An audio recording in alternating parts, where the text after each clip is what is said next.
ஓம் சக்தியே குரு வாழ்க. ஓம் ஓம் சக்தியே. ஓம் ஓம் சக்தியே குரு குலம் வாழ்க. ஓம் ஓம் சக்தியே. ஓம் ஓம் சக்தியே குரு நலம் வாழ்க. ஓம் ஓம் சக்தியே. ஓம் ஓம் சக்தியே குரு அருளால் அனைத்து உயிர்களும் என்புற்று நீடூழி நீடூழி வாழ்க வாழ்கவே. ஓம் ஓம் சக்தியே. ஓம் சக்தி. சக்திகள் அனைவருக்கும் எனது அன்பான சக்தி வணக்கங்கள். ஓம் சக்தி அம்மாவின் அருள் ஆணையின்படி மேல்வருவத்தூர் மண்ணிலே கடந்த 2-3 நாட்களாக 10ஆம் தேதியிலிருந்து இருமுடி மாலை விழா நடைபெற்று வருகிறது. அதன் தொடர்பாக இருமுடி பற்றி அம்மா கூறியிருக்கின்ற சில அருள் வாக்குகளை நாம் ஒருமுறை நினைவுபடுத்திக் கொள்வது நல்லது. எத்தனையோ அருள் வாக்குகள் சொல்லியிருக்கின்றாள், இருமுடி பற்றியும் நிறைய சொல்லியிருக்கின்றாள். இருந்தாலும் இந்த நிகழ்விலே அவற்றில் சிலவற்றை எடுத்து மட்டும் நாம் பார்க்க வேண்டும். அதன் தொடர்பாக சில இருமுடிகளை சொல்கிறது. இருமுடியை நிறுத்திக் கொள்ளாதே, தொடர்ந்து இருமுடி செலுத்து. 9 மாலை போதும் 10 மாலை போதும் என்று நிறுத்திக் கொள்ளாதே. நீ செலுத்தும் ஒவ்வொரு இருமுடிக்கும் கட்டாயம் பலன் உண்டு அப்படின்னு அம்மா சொல்றாங்க. அது மட்டும் இல்லாம என்ன சொல்றாங்கன்னு சேர்த்தாப்புல அதே தலைப்புல, இருமுடி அணிவதால் துன்பத்திலிருந்து நம்மை அம்மா காப்பாற்றுகிறாள், பாதுகாக்கிறாள் என்பதை தற்போது நீங்கள் உணர்கிறீர்கள். செலுத்த வேண்டிய இருமுடியை செலுத்தி முடித்து விட்டோம் என்று நினைத்து நிறுத்திக் கொள்ளாதே. இருமுடி முடிந்து விட்டது என்று நினைக்க கூடாது. இருமுடியை விட்டுப்பார், என்ன நடக்கிறது என்று தெரியும் என்று அம்மா எச்சரிக்கையும் செய்கின்றாள். காட்சி கொடுப்பேன். ஒழுக்கமில்லாமல் கட்டுப்பாடின்றி நீ கொண்டு வந்து செலுத்தும் இருமுடியினால் என்ன பயன்? விரதம் இருந்து கட்டுப்பாட்டை மேற்கொண்டு இருமுடி ஏந்தி வருகின்ற சிலருக்கு காட்சி கொடுப்பேன். அந்த காட்சி கிடைத்தவர்களுக்கு மறுபிறவி இல்லை. இருமுடி என்பது என்னங்கிறது அம்மா வெவ்வேறு விதமா வெவ்வேறு இடங்கள்ல சொல்றார். இருமுடி இருவினை அறுக்கும் முடி. இருமுடி இருள்முடியாக கூடாது. உன் கழுத்தை இருக்கும் முடியாகவும் இருக்கக்கூடாது. உன் இரு வினைகளையும் அறுக்கும் முடியாக இருக்க வேண்டும். எல்லோரையும் இருமுடி போட்டு வருமாறு சொல். பாமர மக்களை எல்லாம் இருமுடி போட்டு அம்மாவிடம் அழைத்து கொண்டு வா. இதனால் என்ன பயன் என்பது இப்போது உனக்கு தெரியாது, காலம் உணர்த்தும். அப்பொழுது நீ உணர்ந்து கொள்வாய் அப்படின்னு. இருமுடி தொண்டு, இருமுடி போட்டு வருவது மட்டுமல்ல, இருமுடி தொண்டு. இருமுடி தொண்டு பொறுப்பான தொண்டு. அந்த தொண்டு என்றும் வீண் போகாது. ஓம் சக்தி அப்படின்னு அம்மா சொன்ன இது. இருமுடி ஏந்தும் போது என்ன நடக்குன்னு சொல்றான்னா, இருமுடி அணியால் பாவங்கள் உதிர்கின்றன. பூவை எடுத்து நாரோடு சேர்த்து தொடுக்கும் போதுதான் அதன் அழகு தெரிகிறது. அதுபோல ஆன்மீகத்தில் நீ நல்ல உள்ளத்தோடு செய்யும் தொண்டு சிறப்படைகிறது. தலையில் வைத்த பூ வாடின பிறகு அதை தலையில் இருந்து எடுக்கும் பொழுது உதிரத்தக்க சில முடிகளும் தானாகவே உதிர்ந்து போகின்றன. அதுபோல நீ இருமுடி எடுத்து வரும்போது நீ தெரியாமல் செய்த பாவங்களும் உனக்கு தெரியாமலே உதிர்ந்து விடுகின்றன அப்படின்னு சொல்லிருக்காங்க. இருமுடி எந்த ஒண்ணு முக்கியமான சொல்லிட்டு சொல்றோம். இருமுடி அணியும் பொழுது ஒரு சக்தி சுவாமிநாதன் சொன்னார், அந்த அருள்வாக்கு தான் இது. இருமுடி அணியும் பொழுது குறைந்தது 1 நிமிடமாவது தன்னை மறந்து சந்தோஷமாக இருக்க வேண்டும். பிறந்ததிலிருந்து இன்று வரை நீங்கள் வந்த பாதையை திரும்பி பார்க்க வேண்டும். இருமுடி செலுத்துவதற்கு முன்பாக ஆலயத்தில் அரை மணி நேரமாவது மனதை ஒருமுகப்படுத்தி இருக்க வேண்டும். அதுவும் முடியவில்லை என்றால் கருவறைக்கு முன் அரை நிமிடமாவது மனதை ஒருமுகப்படுத்தினால் அவர்களுக்கு இருமுடி பயனை நான் தருகிறேன் அப்படின்னு அம்மா சொன்ன சில அருள்வாக்களை மட்டும் இப்ப நினைவுறும் சக்தி. இந்த இருமுடியில இருமுடி போறது மட்டும் வருதுமல்ல, மாலை செலுத்துறது மட்டுமல்ல, அபிஷேகம் செய்வது மட்டுமல்ல, தொண்டுகளும் அம்மா செய்யணும்ட்டு அம்மா சொல்றாங்க. உண்மையிலேயே நான் இன்னைக்கு பேசணும்னு சொல்லி சில வாரங்களுக்கு முன்னால குறிப்பிடுக்கும் பொழுது இருமுடியினால், இருமுடி ஏந்தி வந்ததனால் எப்படியெல்லாம் சில குடும்பங்கள் காப்பாற்றப்பட்டிருக்கின்றன என்பதையெல்லாம் தொகுத்து இருமுடி மகிமை அப்படிங்கிற ஒரு புத்தகம் நம்ம ஆலயத்தின் வெளியிட்டு இருக்குது. அதுல இருந்து சில கட்டுரைகளை எடுத்து சொல்லலாம் என்றுதான் மனம் நினைத்திருந்தது.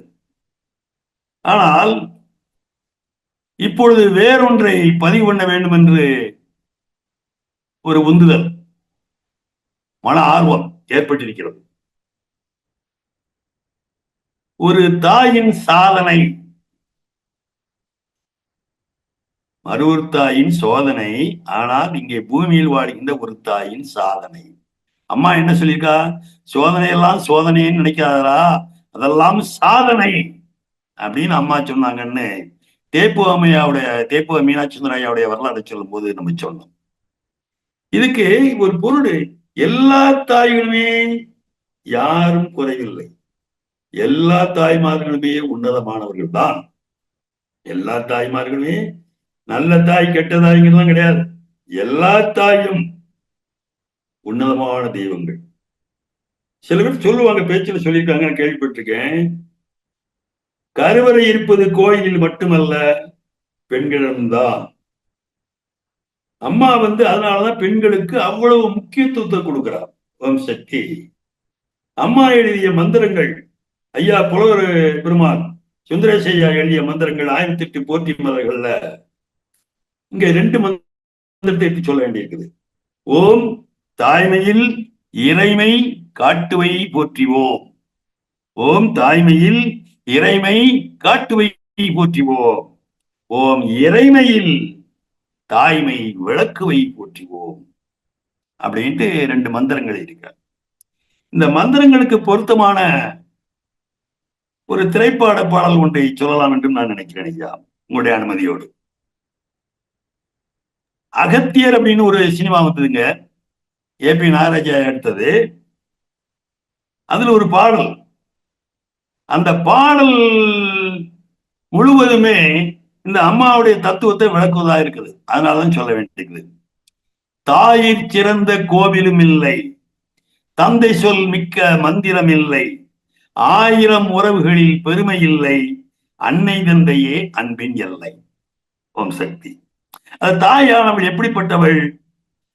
தன்னலமற்றது தாயின் நெஞ்சம், தன்னலமற்றது தாயின் நெஞ்சம், தாய்மை நிறைந்தது கடவுளின் நெஞ்சம், மண்ணுயிர் காப்பவர் மாந்தருள் தெய்வம், அன்னையும் பிதாவும் முன்னறி தெய்வம் அப்படின்னு கடைசி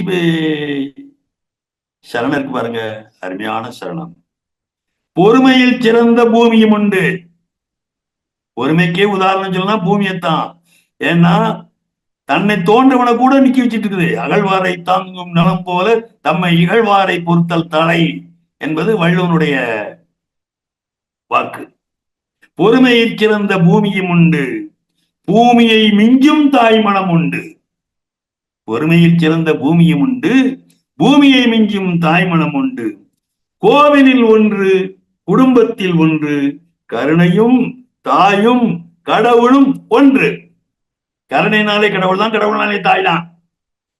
இந்த வரிகளுக்கு பொருத்தமான ஒரு சக்தியை நான் சந்தித்தேன். சக்தி, எத்தனையோ சக்திகள் இருக்காங்க, எனக்கு சந்திக்க வாய்ப்பு கிடைச்ச அந்த சக்தியை பற்றி தான் இந்த நிகழ்வுகளை நான் சொல்லணும்னு ஆசைப்படுறேன். ஓம் சக்தி. அந்த சக்தியின் பெயர் ரேவதி.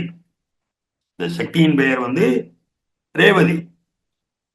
2 நாட்களுக்கு முன்னால் தான் அவர்களை நான் ஆலயத்தில் சந்தித்தேன். அவர்கள் இருமுடி அன்னதானம் தொண்டர்களுக்கு வழங்கும் இடத்தில் எம்ஏஎஸ் மண்டபத்துல வந்து சிறப்பா தொண்டு செஞ்சிட்டு இருந்தாங்க. எனக்கு யார்கிட்டயாவது அம்மாவுடைய அனுபவங்களை கேட்கணும் அப்படிங்கிற புலவர் சொல்லி கொடுத்த பாடம்.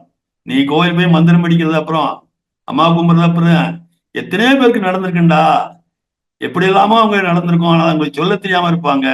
அந்த அற்புதங்களை எல்லாம் நாம் வெளியில் கொண்டு வருவது நம்முடைய பொறுப்பு. நான் அப்படித்தான் செய்தேன், நீயும் அப்படி செய்ய வேண்டும் என்று அண்ணன் சுந்தரேசன் ஐயா அவர்கள் எனக்கு அறிவுரை ஏற்கனவே வழங்கியிருக்கின்றார்கள். இந்த முறையிலே நான் வந்து யாராவது கிடைப்பார்களா சக்திகள் அப்படிங்கிற முறையில நான் சக்திகளை தேடிக்கொண்டிருந்தேன் அவருடைய அனுபவங்களை பெறுவதற்காக. அப்பொழுது தற்செயலாக இந்த அம்மாவை சந்தித்தேன். சக்தி ரேவதி. இவங்களுக்கு வயசு சுமார் 44 45 இருக்கும் வைங்களேன். சரி. இவருடைய கணவர் பெயர் வந்து மாரியப்பன். இவருடைய கணவர் பெயர் மாரியப்பன். எந்த ஊர் என்றால் புளியரை. புளியரை ஏறக்குறைய கேரளாவுக்கும் தமிழ்நாட்டுக்கும் பார்டர்ல இருக்க ஊர். செங்கோட்டை தாலுகாவிலே திருநெல்வேலி தென்காசி மாவட்டத்திலே போகும்போது பார்த்தோம்னா புளியரை தாண்டினா அப்புறம் வந்து கேரளா வந்துடும். இந்த எஸ் பெண்டுன்னு சொல்லுவோம், தாண்டினா கேரளா. அந்த ஊரை சேர்ந்தவர்கள். பசியானவர்களா? இல்லை. பணக்காரர்களா? இல்லை. என்ன வசதி வேற பணம் வேறையா? ஆமா, வசதி வேற பணம் வேறதான். பணம் மட்டும் இருக்கும், ஆனா எதையும் அனுபவிக்க முடியாது. அணுவிக்கு உடல்ல தெம்பு வேணும். ஆனா இந்த அம்மா வந்து ஒரு ஏழை குடும்பத்தை சேர்ந்தவர்கள். அவங்க எப்படி வாழ்வது ஜீவாதாரம்னா, இந்த அரசாங்கத்திலிருந்து தமிழ்நாடு அரசாங்கத்திலிருந்து இந்த 100 நாள் வேலை திட்டம், 100 நாள் வேலை திட்டம்னு வச்சுக்காங்க. கிராமத்து பகுதி மக்களுக்கு, பெண்களுக்கு வருஷத்துல 365 நாள்னா ஒரு 100 நாளாவது வேலை கொடுக்க வேண்டும், அவருக்கு அதன் மூலம் ஒரு ஊதியத்தை வழங்க வேண்டும் என்ற முறையில அரசாங்கம் செயல்படுத்துகின்ற திட்டத்தின் கீழ 10 நாளைக்கு தான் வேலைக்கு போவாங்க. இந்த 10 நாள் சம்பளத்தை வைத்துக் கொண்டு அந்த குடும்பத்தை காப்பாற்றுகின்ற பொறுப்பு அவருடைய கணவர். அவரு ரொம்ப படிச்சவர்ல, சாதாரணமா கிடைக்கிற கூலி வேலைகளை செய்யக்கூடிய ஒரு சக்தி தான். இது அவங்களுடைய குடும்ப சூழ்நிலை. சரி, இந்த அம்மா கோயிலுக்கு வர ஆரம்பிச்சது ஏறக்குறைய அவங்க சொன்னது பிறகுனா 17 ஆண்டுகளுக்கு முன்னால்.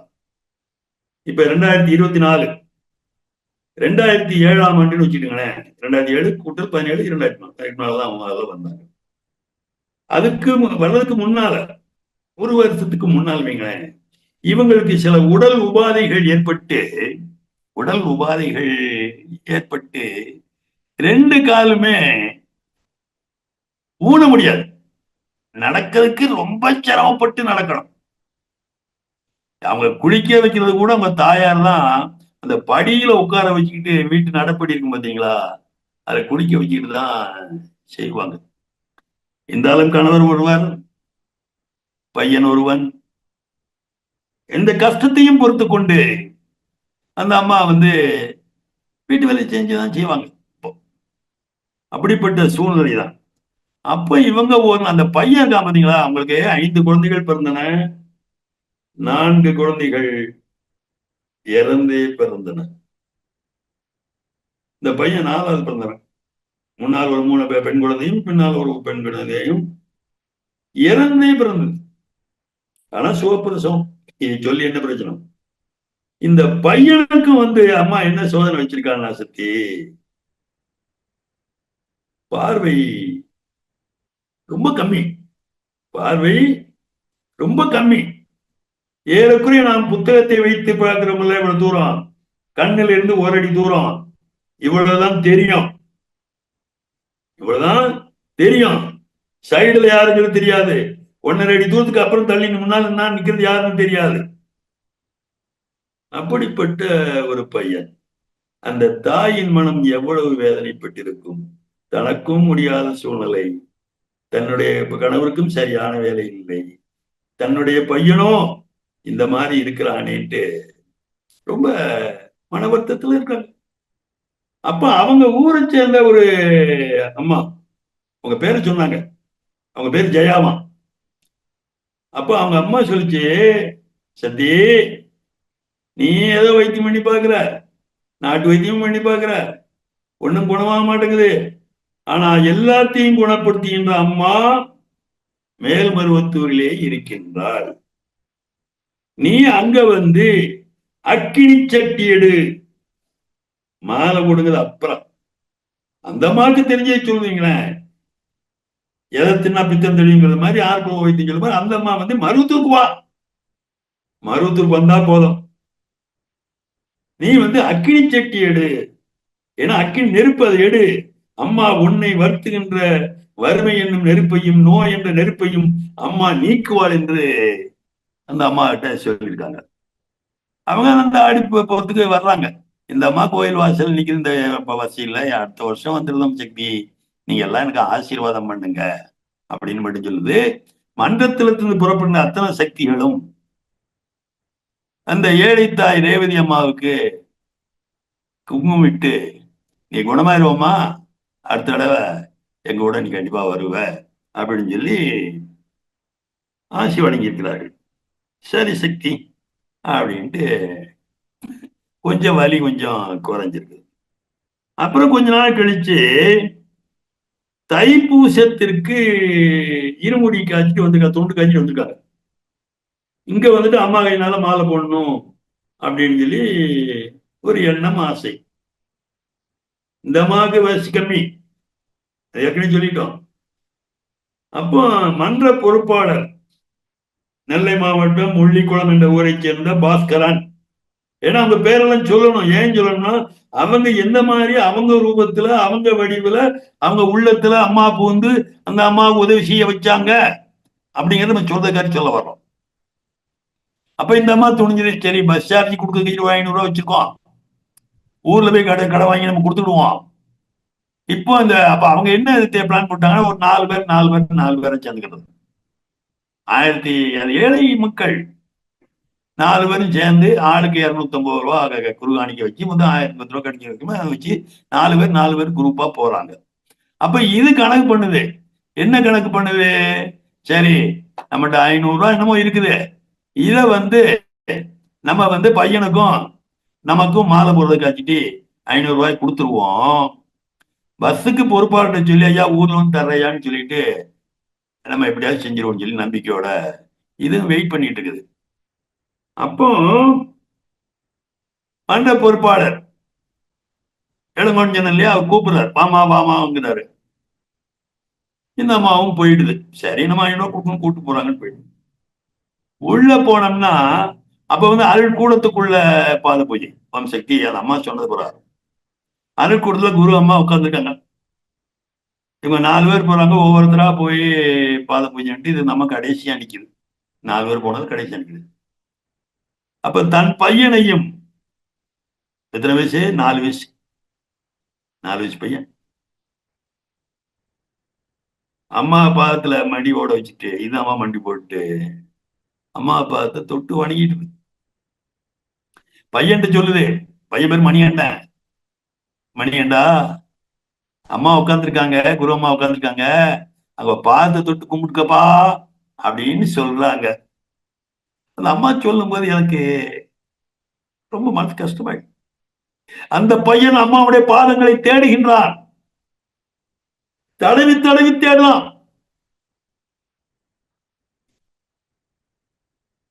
தாயின் கண்ணிலும் கண்ணீர், குரு அம்மாவின் கண்ணிலும் கண்ணீர்.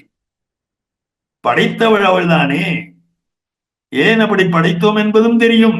ஆனால் இருந்தாலும் படுகின்ற கஷ்டத்தை பார்த்து அவள் கண்ணிலும் கண்ணீர் வந்துவிட்டது. நான் இருக்கிறேன், பார்த்துக் கொள்கிறேன் அப்படின்னு அந்த அம்மா வந்து ஆசீர்வாதம்.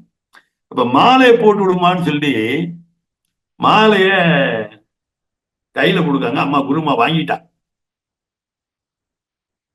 குருமா வாங்கிட்டு இப்படி வச்சுக்கிட்டு இப்படி சொன்னாங்களா, இப்படி போட்டு விடல, இப்படி சூழ்நாங்களாம். அந்த மாலை கழுத்துன்னு போய் பொதுவாக சூழ்னா டொப்புன்னு மூஞ்சில் அடிக்கும். ஆனா அம்மா தெரியாதா, அப்படியே அந்த பையன் கழுத்துல விழுந்தது சக்தி. அந்த அம்மாவுக்கும் அதே மாதிரிதான் மாலையை சுண்டிதான் போட்டு விட்டார்கள். என் கண்களை அம்மாவுக்கு பார்த்தது சந்தோஷம், அம்மாவை பார்த்தது சந்தோஷம், அம்மா மாலை போட்டது சந்தோஷம். சரி, இருக்கிற 500 ரூபாயை கொண்டு போய் கொடுத்துருவோம் சொல்லி போட்டு, நான் பாத்துக்கிறேன்ட்டு அம்மா. நம்பிக்கை, அசைக்க முடியாத நம்பிக்கை. வெளியே வந்தாங்க, போய் பொறுப்பாளர்கிட்ட போய், இந்தாங்க ஐயா, நாங்க 2 பேரும் மாலை போட்டோம்ல ஐயா, எங்க காணிக்கு 500 ரூபான்னு கொடுத்துருக்காங்க. அப்ப அந்த பொறுப்பாளர் சொல்லியிருக்கின்றார், அம்மா ரேவதி, மன்றத்து சார்பா நாங்க இந்த பாத பூஜை பண்ணோம். அதுல 3 பேர் தான் எல்லாரையும் அனுப்பிடுவோம், 3 பேர் தான் இருந்தோம், ஒன்னையும் சேர்த்துக்கிட்டோம். அதனால இது மண்ட பொறுப்பான பாத பூஜைமா, இதுக்கு நீ பணம் கொடுக்க வேண்டிய அவசியம் இல்லை அப்படின்னு சொல்லி திரும்பி பரிசு கடன் சொல்லணுமோங்கிற நிலைய இருந்து மாத்தி அம்மா வந்து அவங்களுக்கு மாலை போட வச்சாங்க சக்தி. சரி, இருக்கட்டும். அதுக்கு அடுத்தது அவர் கணவர் வந்து படித்தவர்கள, கூலி வேலைக்கு தான் போவார். சரி, நம்ம உள்ளூர்ல எல்லாம் வேலையெல்லாம் கிடைக்கலையே, கஷ்டமா இருக்கு, சரி மலேசியாவுக்கு, நமது மலேசியாவுக்கு தான் அனுப்புன்னு சொல்லி அதுக்கு ஒரு 20,000 30,000 வேணும், கடன் கடனும் வாங்கிட்டு அம்மாட்ட வந்து கேட்டுருங்க, போட்டு போட்டு போடும், நான் அனுப்பிச்சு வைக்கிறேன் அப்படின்னு சொல்லாங்க. மலேசியாவுக்கும் போயிட்டார், மலேசியாவுக்கும் போயிட்டார். அவர் கூட அதே ஊரை சேர்ந்த 2 பேரும், மொத்தம் 3 பேர் போயிருக்கிறாங்க, தோழர்களா நண்பர்களா போயிருக்காங்க. ஏதோ உங்க ஏஜென்ட் கூட்டு போனா ஏதோ ஒரு வேலையை வாங்கி கொடுத்துருப்பாரு போல இருக்கு. அந்த சம்பளத்தில் எவ்வளவு சம்பளம் வாங்கினாங்களோ, ஏன் சம்பளம் வாங்கினாங்களோ, எப்படி தங்கினாங்களோ, எப்படி கஷ்டப்பட்டாங்களோ, மாதம் 10,000 ரூபாய் ஒவ்வொருத்தரும் தங்க குடும்பத்துக்கு அனுப்பிச்சு வச்சாங்க. இது என்ன ஆச்சரியமா இருக்கு அப்படின்னா, மாதம் மாதம் ஒவ்வொருத்தரும் தான் குடும்பத்துக்கு 10,000 அனுப்பல, 3 பேரும் சேர்ந்து ஆளுக்கு 10,000 30,000 வருதுல்ல, அதை யாரோ ஒருத்தருடைய குடும்பத்துக்கு அனுப்புவாங்க. அடுத்த மாசம் அடுத்தவருடைய குடும்பத்துக்கு, அடுத்த மாதம் அடுத்த, ஏன்னா 10,000 ஒரு சின்ன தொகையா இருக்கும். ஒரு 30,000 இருந்ததுன்னா ஒரு பெரிய தொகையா இருக்கும். அவங்களுக்கு இன்னும் கொஞ்சம் அவசியம் வாங்கி வச்சுக்கிடுவாங்க, நெல்லு அரிசி அரிசி வாங்கி வச்சுக்கிடுவாங்க, பிழைக்க கஷ்டம் இல்லாம இருப்பாங்கன்னு சொல்லி 3 பேரும் சேர்ந்து 30,000 ஒருத்தருக்கு அனுப்பிச்சு வைப்பாங்க. இப்படி வணிஞ்சிட்டு இருக்கும்போது இந்த அம்மாவுக்கு ஒரு எண்ணம் வந்துச்சு, சரி இப்படியே கஷ்டப்பட்டு இருக்கேன், வீடு இல்லாம மனை இல்லாம, ஏதோ ஒரு மனை கிடைச்சா வாங்கலாம் வேண்டாம், அதுவும் கொஞ்சம் கொஞ்சமா சேர்த்துக்கிட்டு வருது.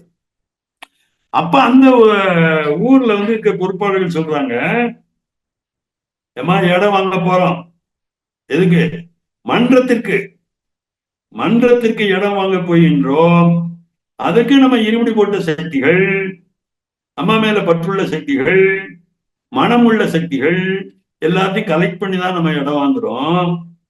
ஒன்னால முடிஞ்சா நீ ஒரு 1000 ரூபாய் கொடுமா, இடத்துக்கு வந்து 20,000 கொடு அப்படின்னு சொல்லிட்டாங்க.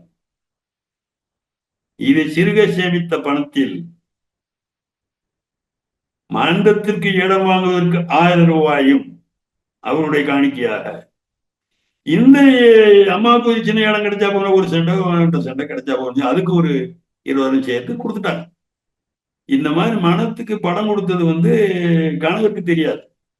இது சேர்த்து வச்சு பெண்கள் எப்போதும் செய்யக்கூடிய ஒரு செயலாம், எல்லாரும் வீட்லயும் வாங்கிட்டாங்க. அப்போ இது கொடுக்கும் போதே மனசுல என்ன நினைக்குது, மன்றத்துக்கு இடம் வாங்குறாங்க, நமக்கும் இடம் கொடுக்குறோம், நம்ம இடம் வந்து மன்றத்துக்கு பக்கத்துல இருந்ததுன்னா அடிக்கடி போகலாம், மண்டலத்துல தொண்டு செய்யலாம், மண்டலத்தை சுத்தம் செய்யலாம், மண்டலத்துல வேண்டிய எல்லாம் செய்யலாமே, மண்டலத்துக்கு பக்கத்துல இருந்தா போதும்ட்டு அம்மா வந்து மனசுலதான் எண்ணி இருக்கு. இருக்கட்டும், நாட்கள் செல்கின்றன. அங்க கணவருக்கு போனாரு பார்த்தீங்களா, அங்க பிரச்சனை ஆயிப்போச்சு. என்ன பிரச்சனைன்னா, இவரை அழைத்து கொண்டு சென்ற ஏஜென்ட் முகவர் ஏதோ நகல் எடுத்து தருகிறேன், பிரதி எடுத்து தருகிறேன்னு சொல்லி இவருடைய பாஸ்போர்ட் வந்து வாங்கி போயிட்டார். பாஸ்போர்ட் திருப்பி தரவே இல்லை, காணாம போயிட்டான். மலேசியா, சிங்கப்பூர் போன்ற நாடுகளில் உண்டான உரிய பாஸ்போர்ட் இல்லை என்றால் என்ன நடக்கும், என்ன தண்டனை என்பது எல்லோருக்கும் தெரிந்த விஷயம்தான். அங்கே என்ன போட்டுக்க. அப்ப இவருடைய இந்த அம்மாவுக்கு சித்தி மகன், அம்மாவுக்கு சித்தி மகன், தம்பி முறை வேணும்னு வைங்களேன், பால்ராஜ்ங்கிற ஒரு பேர். இவரை பார்த்துட்டு என்னன்னா நம்ம மாமா மாதிரி இருக்க அப்படின்னு சொல்லி கூட்டு கொண்டு போய் பாதுகாப்பாக அவருடைய இல்லத்தில் எங்கேக்கும் வேலைக்கு அனுப்பாமல் தன்னுடைய வீட்டிலேயே வைத்து பாதுகாத்து கொண்டார். உணவும் வழங்கினார், தங்குமணம் வசதியும் ஏற்படுத்தி கொடுத்தார். அப்ப அங்கே என்ன லெட்டர் போடுறாங்க, இந்த மாதிரி பாஸ்போர்ட் மிஸ் ஆயிடுது, நம்ம வீட்டுல இருந்து ஒரிஜினலா வாக்காளர் அட்டை, original ID card, ration card எல்லாம் எடுத்து என்னமோ அனுப்புமான்னு இந்த மாதிரி ஸ்பீடு போஸ்ட்ல என்னமோ சொல்லுவாங்கன்னு சொல்லி அதை அனுப்பிச்சிட்டுது. அம்மாட்ட வந்து முறையிடுது, அம்மா அவரை வெளிநாட்டுக்கு அனுப்புன்னு சொன்னது நான் தான். இப்ப இதுல 3 பேர் போனாங்கன்னு சொன்ன பாத்தீங்களா, அதுல ஒருத்தர் அங்கேயே இறந்தே போனாரு, பிரச்சனை காரணமா இறந்தே போனாரு. இந்த அம்மாவுக்கு பயமா போச்சு, தன்னுடைய கனவு திரும்பி வந்தா போதும்ட்டு அம்மாட்ட வந்து, அம்மா நான் தான் போய் சொன்னேன், நீ அனுப்பல, இப்ப எனக்கு கணவர் வேணுமா, எப்படியாவது கூட்டிட்டு வந்துருமான்னு சொல்லி அந்த பாதராஜவருங்கிற அதுக்கப்புறம் உதவி செய்து இவர் ஊருக்கு வந்துட்டார். இவருக்கும் நாடு திரும்பி விட்டார். நாடு திரும்பின பிறகு என்ன நடக்குதுன்னா, இந்த அம்மா மாலை போடுறது மன்றத்துல, இந்த அம்மா மாலை போடுறது மன்றத்துல.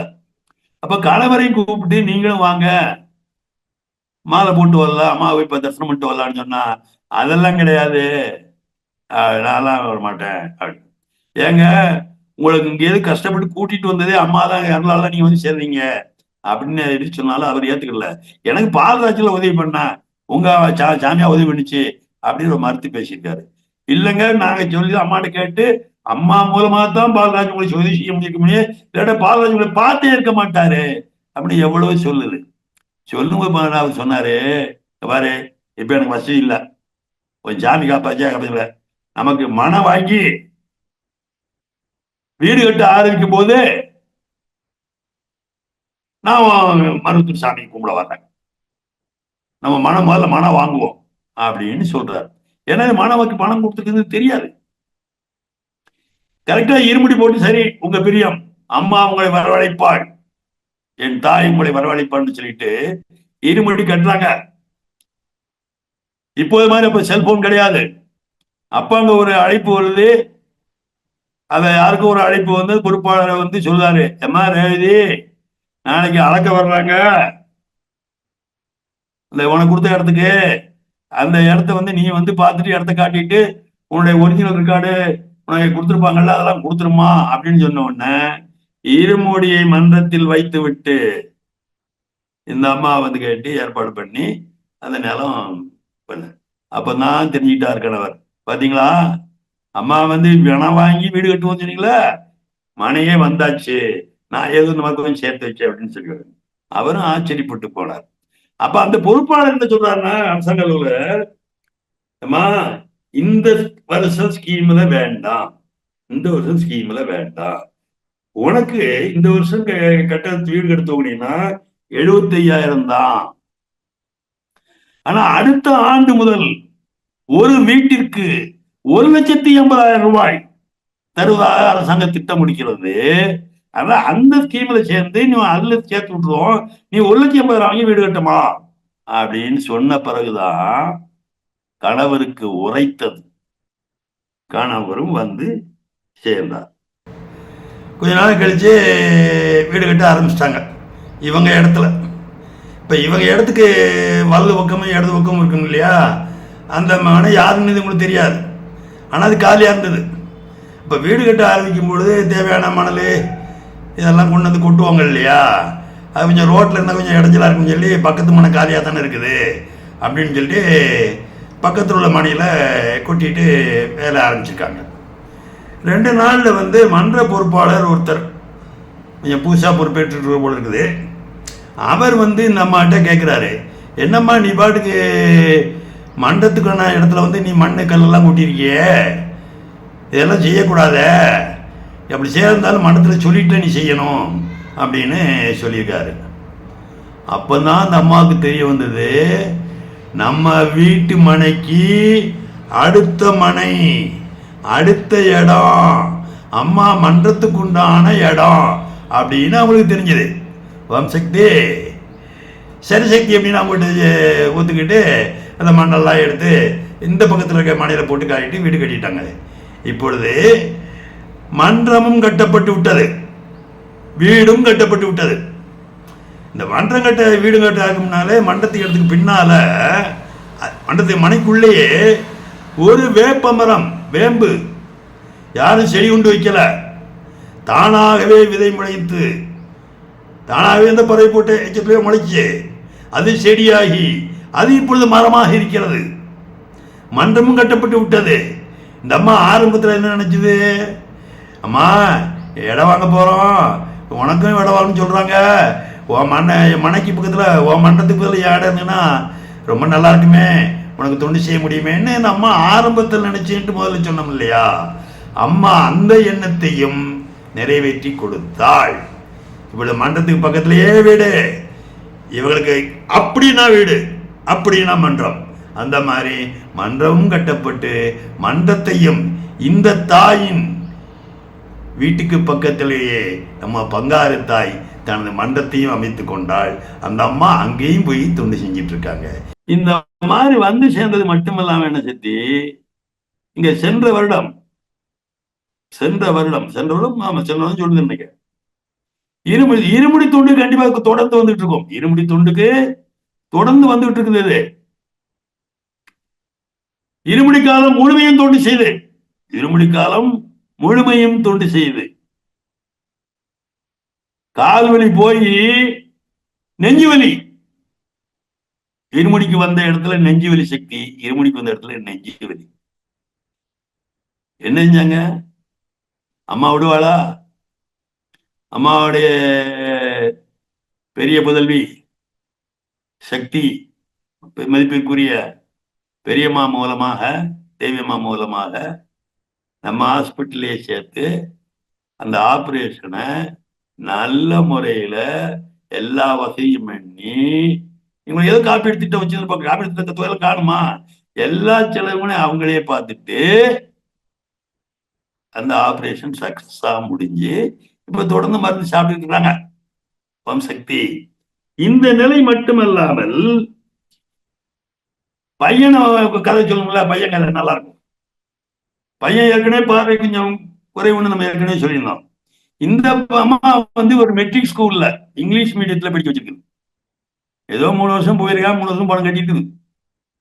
ஆனா அப்புறம் அவங்க சொல்லிட்டாங்க, யாரு மெட்ரிக் ஸ்கூல் அம்மா, பாப்பாவுக்கு பையனுக்கு பார்வை சரியா தெரிய மாட்டேங்குது, படிக்கிறது கஷ்டம், நீங்க இங்க படிக்க வைக்கிறதெல்லாம் வீண் தான், அதனால வெளிய ஒரு அரசாங்க பள்ளிக்கூடத்துல படிச்சு வச்சுக்கோமா அப்படின்னு சொல்லிக்கிறார். இது நடக்கிறதுக்கு முன்னால பள்ளிக்கூடத்துல ஒரு விழா நடக்குது, அது மாறுவேட போட்டி. பள்ளிக்கூடத்துல மாறுவேட போட்டி நடக்குது, குழந்தைகளுக்கான மாறுவேட போட்டி. இந்த பையன் என்ன சொல்றான், நான் குரு அம்மா மாதிரி போய் நிக்கிறேங்கிறான். வேஷம் அவனும் பாரதியார் வேஷம், கட்டபொம்மன் வேஷம் அப்படிலாம் போடுவாங்க, காந்தி வேஷமா போடுவாங்க குழந்தைகளுக்கு. இந்த பையன் நான் குரு அம்மா மாதிரி போய் நிக்கிறேன்னு சொல்லி ஒரு செவ்வாடையும் கட்டிக்கிட்டு ஒரு கையில வேப்பிலையும் வச்சுக்கிட்டு குரு அம்மா மாதிரி போய் நடந்து போயிருக்கிறான்.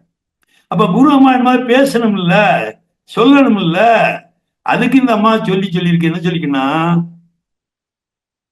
ஓம் ஓம் சக்தியே, உலகெல்லாம் சக்தி நெறி ஓங்க வேண்டும், ஒவ்வொருவர் மனக்குறையும் நீங்க வேண்டும் அப்படின்னு மட்டும் சொல்லுப்பா அப்படின்னு சொல்லி விட்டாங்க. இந்த பையனை போய் அவனுக்கு தெரிஞ்சே செஞ்சான்னு வைக்கிறேன். அது கிறிஸ்துவ பள்ளிக்கூடம், அப்படி நம்ம அவங்க ஏற்றுக்கொள்ளன்னு வச்சுக்கிடுவோமே.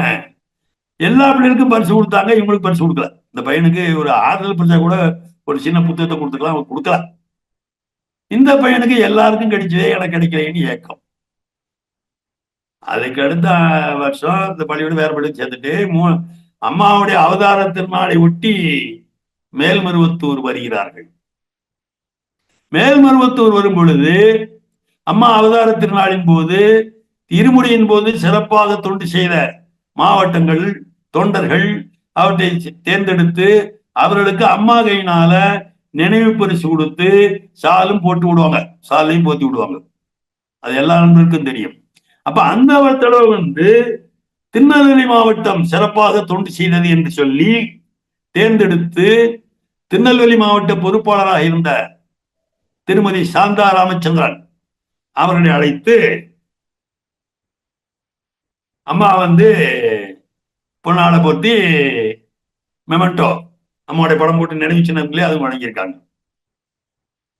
அது மட்டுமல்லாம என்னன்னா சக்தி, அந்த சாந்தாமா வந்தாங்க, இந்த மாதிரி வர சொல்லிட்டாங்க. இருமுடி போறதுக்கே காசு இல்லைங்கிறது எப்படி ஒண்ணு கேக்குறீங்களா?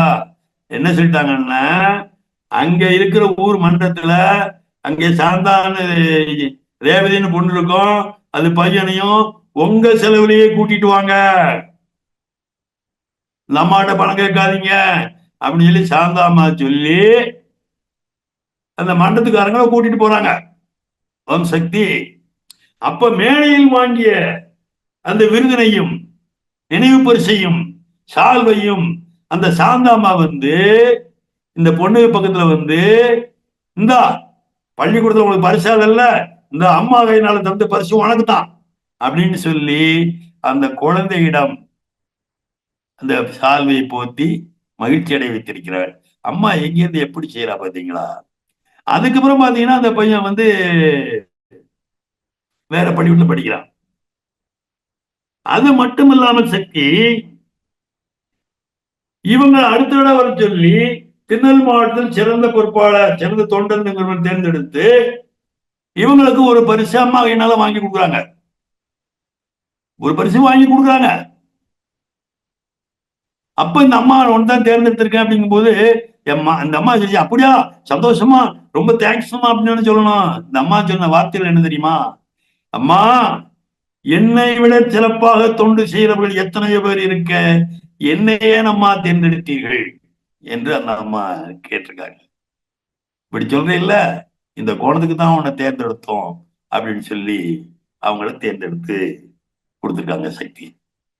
அது மட்டும் இல்லாமல் இப்பொழுது அந்த பையன் சொல்லணும்ல, அந்த பையன் இப்பொழுது 21 வயசு, பாளையங்கோட்டையில் ஒரு கல்லூரியில் ஜான்ஸ் காலேஜ் சொல்லுவோம், சேவியர் காலேஜ், சான்ஸ் காலேஜ், கிண்டு காலேஜ், 3 காலேஜ். அந்த காலத்துல இப்ப நிறைய காலேஜ். இந்த ஜான்ஸ் காலேஜ்ல பிஏ 3வது வருடம் பயின்று கொண்டிருக்கிறார். எப்படியா படிக்கிறான் பாரதியான? இப்பொழுது அதே சூழ்நிலை தான். ஆனால் இந்த பார்வையற்றவர்களுக்கு ஒரு துணை உதவியோடு உதவியாளர்களோடு பரிச்சை எல்லாம் சொல்லி பார்த்தீங்களா, அந்த அவனுக்கு பணம் இவங்க தான் கொடுக்கணும், கவர்மெண்ட் கொஞ்சம் தான் கொடுக்கும். இவங்க கொடுத்து அந்த கஷ்டத்துல அந்த அம்மாவை அவனை படிக்க வச்சிருக்காங்க. அவன் எப்படி போறான்? புளியரையில இருந்து ஒரு பஸ் ஸ்டாண்டுக்கு வருவான், தானா வர்றான். அங்க இருந்து ஒரு பஸ் ஏறி தென்காசிக்கு வருவான், தென்காசியில இருந்து பாளையங்கோட்டைக்கு 1 to 1 எக்ஸ்பிரஸ் பஸ்ல போய் காலேஜ் போய் படிச்சுட்டு இருக்கான், பரீட்சை எழுதிட்டு இருக்கான். இருமுடி காலத்துல இந்த பையனை தொண்டு கூட்டு வந்துடும். பரிசை ஓரமா லீவ் நாள் கிடைக்கும் போது ஓரமா கூட்டு வந்து சொல்ல கஷ்டமா இருக்கு. சக்தி சக்தி மாலை கழட்டிருக்க சக்தி, சக்தி மாலை கழட்டி கையில வச்சிருக்க சக்தி, சக்தி மாலை கழட்டி வச்சிருக்க சக்தி, அம்மா நினைச்சிட்டு போங்க சொல்லி எதுக்கு ஆள் போதா இல்லையாங்கிறது கூட தெரியாவிட்டாலும் கூட அந்த தன்னுடைய குரலால் அந்த தொண்டை இந்த பையன் செஞ்சிட்டு இருக்கான். இந்த மாதிரி சூழ்நிலையில என்கிட்ட சொல்லும் பொழுது பெரிய மேதாவித்தனமா ஒரு கேள்வி கேட்டுவிட்டேன். ரொம்ப மேதாவித்தனமா கேள்வி கேட்டுவிட்டேன். மேதாவித்தனா புரிஞ்சிருங்க, அடி முட்டாள்தனமாக கேட்டேன். ஏமா, வாங்கினவருக்கு வேலை இல்லைங்கிறார், அவரே சரியா கூலி தொழிலாளியா ஹோட்டல் வேலைக்கு போறாருங்கிறார். மலேசியா போனா போன இடத்துல மாட்டிக்கிட்டாரு. பையனுக்கு இந்த மாதிரி ஒரு குறை இருக்குது, உனக்கு நெஞ்சு வலி ஆபரேஷன், நீ 17 வருஷமா வந்துட்டு இருக்கிற, அம்மா உன்ன எந்த விதத்துல வச்சுக்கிட்டான்னு நீ திரும்பி தொடர்ந்து இருமுடிக்கு வர தொண்டுக்கு வரலன்னு கேட்டேன். கேள்வி கேட்டது தப்பாக இருக்கலாம் சக்தி, ஆனால் அவருடைய உள்ளத்தை வெளிப்படுத்துவதற்காக அந்த கேள்வி கேட்கப்பட்டது கூட நீங்க வச்சிருங்க. அப்ப அந்த அம்மா சொன்னாங்க, சக்தி, தடவி தடவி தடவி நடந்து கொண்டிருந்த என் பையன் தானாகவே பஸ் ஏறி இன்றைக்கு கல்லூரியிலே முடிக்க இப்ப பட்டம் படுகின்ற அளவுக்கு படிக்க வைத்திருக்கிறாள் அம்மா. என் கணவர் ஏதோ ஒழுங்காக எந்த கெட்ட விளக்கம் இல்லாமல் தன்னுடைய வீட்டு வரை செய்ய குடும்பத்தை காப்பாற்றிக் கொண்டிருக்கிறார். எனக்கு இங்க வந்த இரும்பு நெஞ்சு வலி எங்க ஊர்ல வந்திருந்ததுன்னா யாரும் பார்த்திருப்பாங்க, இழுத்துக்கிட்டு 2 நாள்ல போய் சேர்ந்திருப்பேன். நான் போய் என் பிள்ளைக்கு யார் சக்தி இருக்கா, யார் இருக்கா? அந்த பையனுக்காக, என்னுடைய மகனுக்காக நான் இருக்க வேண்டும், அவன் நன்றாக வாழ வேண்டும். இத்தனை அம்மா என்னை வச்சு காப்பாத்திட்டு இருக்காளே, அவனுக்கு தொண்டு செய்யாம யாருக்கு தொண்டு செய்வேன்? என்ன அந்த அம்மா சொன்னதை கேட்ட உடனே எனக்கு உண்மையிலேயே மெய் மறந்து போச்சு. தேப்போமியா சொன்னார்கள், உன்னுடைய வேதனை அனுபவித்துதான் தீர வேண்டும், அது சோதனை அல்ல சாதனைன்னு. அவர் ஆன்மீக பெரியவர், ஆன்மீகவாதி, அவர் ஏற்றுக்கொண்டார். ஆனால் சாதாரணமாக ஒரு பாமர் நிலையில் இருக்கின்ற, அதிகம் படிப்பில்லாத ஒரு ஏழை பெண்ணிடம், ஒரு ஏழை தாயிடம் இவ்வளவு உறுதியும் இவ்வளவு நம்பிக்கையும் அம்மா மீது வைத்திருக்கிறார் என்றால், அம்மா ஏன் பெண்களை வந்திருக்கேன் சொன்னதே, அம்மா நிரூபணம் செய்து கொண்டிருக்கின்றாள். தாய் ஓம் சக்தி தொண்டு செய்ய வைக்கின்றாள், நிறுவனம் செய்ய வைக்கின்றாள். இந்த நேரத்தில் நான் ஒரு பாடலை சொல்லி நிறைவு செய்யலாம் என்று நினைக்கிறேன். இந்த கட்டுரை கவிஞர் பா. விஜய் எழுதியது. கவிஞர் பா. விஜய் இளைஞன் தான். ஆட்டோகிராஃப்ங்கிற படத்துல வரக்கூடிய பாடலை சொல்கிறேன். சக்தி. ஒவ்வொரு பூக்களும் சொல்கின்றதே, வாழ்வென்றால் போராடும் போர்க்களமே. ஒவ்வொரு பூக்களும் சொல்கின்றதே, வாழ்வென்றால் போராடும் பூக்களமே. ஒவ்வொரு விடியலும் சொல்கின்றதே, இரவானால் பகல் ஒன்று வந்திடுமே. நம்பிக்கை என்பது வேண்டும் நம் வாழ்வில், நம்பிக்கை என்பது வேண்டும் நம் வாழ்வில். லட்சியம் நிறைவேறும் ஒரு நாளில். மனமே, ஓ மனமே, நீ மாறிவிடு, மலையோ பனியோ மோதிவிடு. நம்பிக்கை என்று வேண்டும் நம் வாழ்வில், லட்சியம் நிச்சயம் வெல்லும் ஒரு நாளில். மனமே, ஓ மனமே, நீ மாறிவிடு, மலையோ அது பனியோ மோதிவிடு.